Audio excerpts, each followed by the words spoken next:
Halo, kita bertemu lagi hari ini Rabu 9 Februari 2022 di bab 5 hubungan antar garis, materi jenis-jenis garis, pelajaran matematika. Adapun tujuan pembelajaran kita hari ini adalah anak-anak MEM dapat menentukan jenis-jenis garis. Ayo simak video berikut ya nak.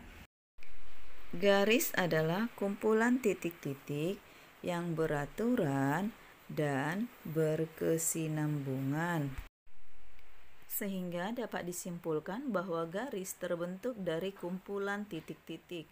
Nah, perhatikan contoh titik-titik berikut dari yang jarang, lalu dia menjadi agak rapat dan menjadi sangat rapat, yang akhirnya membentuk suatu garis.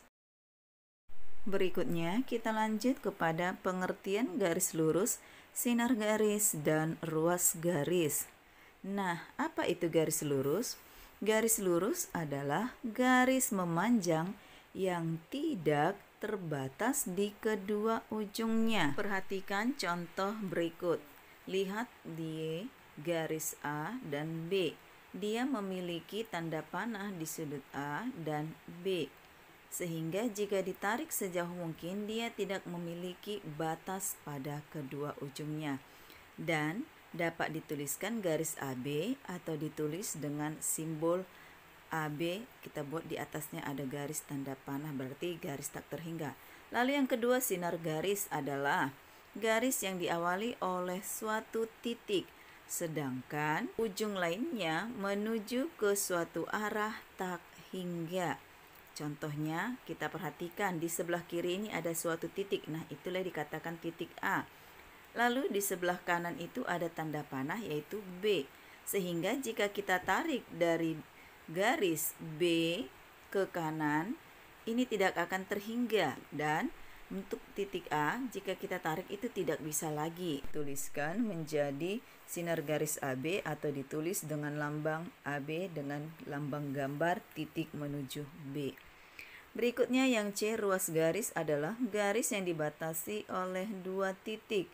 Nah, sebagai contoh, perhatikan gambar berikut. Di titik A, lalu di kanan titik B. Nah, kalau sudah ada dikatakan titik, maka ini tidak bisa kita panjangkan ke kiri maupun ke kanan, sehingga dapat disebut dengan ruas garis AB atau ditulis dengan simbol AB dengan tanda titik kiri dan kanan.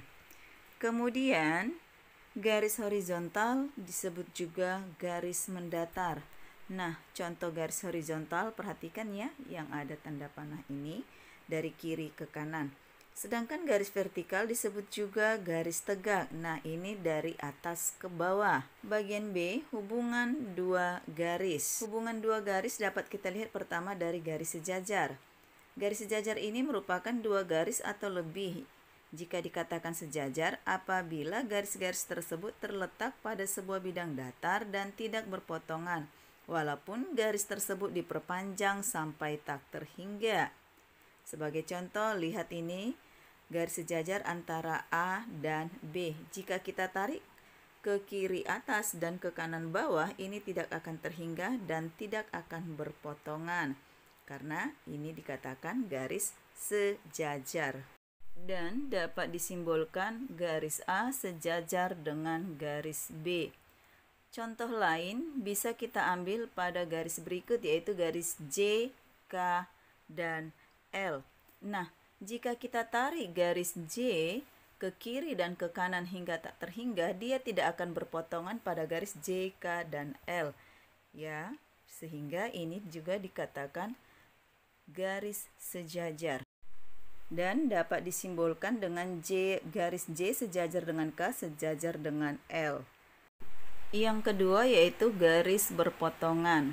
Apa itu garis berpotongan? Garis berpotongan dikatakan apabila garis tersebut terletak pada suatu bidang datar dan berpotongan di salah satu titiknya.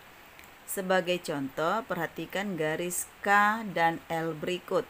Dia langsung berpotongan, ya.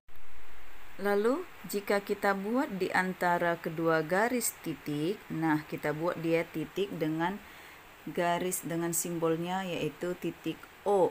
Maka inilah yang dikatakan garis berpotongan di satu titik. Selanjutnya garis P dan Q. Nah, ini juga dikatakan garis berpotongan. Dan garis ini dikatakan garis tegak lurus, di mana garis P tegak lurus terhadap garis Q. Selanjutnya yaitu yang ketiga garis berimpit. Garis dikatakan berimpit jika kedua garis tersebut memiliki paling sedikit dua garis persekutuan. Perhatikan di sini ada gambar garis berikut, yaitu garis A dan garis B. Kedua garis tersebut berimpit. Jadi ini ada dikatakan garis berimpit. Ya, lalu perhatikan contoh berikut. Ya, perhatikan garis R dan S. Nah, yang warna merah itu adalah garis R berhimpit terhadap garis R. Nah, itulah yang dikatakan dengan garis berimpit yang memiliki dua garis persekutuan di dalam satu garis. Demikianlah materi kita hari ini. Kiranya anak-anak MEM dapat memahaminya dengan baik. Sebagai tugas, kerjakan soal latihan berikut, lalu kirimkan ke WA pribadi MEM. Oke anak-anak MEM, sekian dan terima kasih. Salam Imago Dei.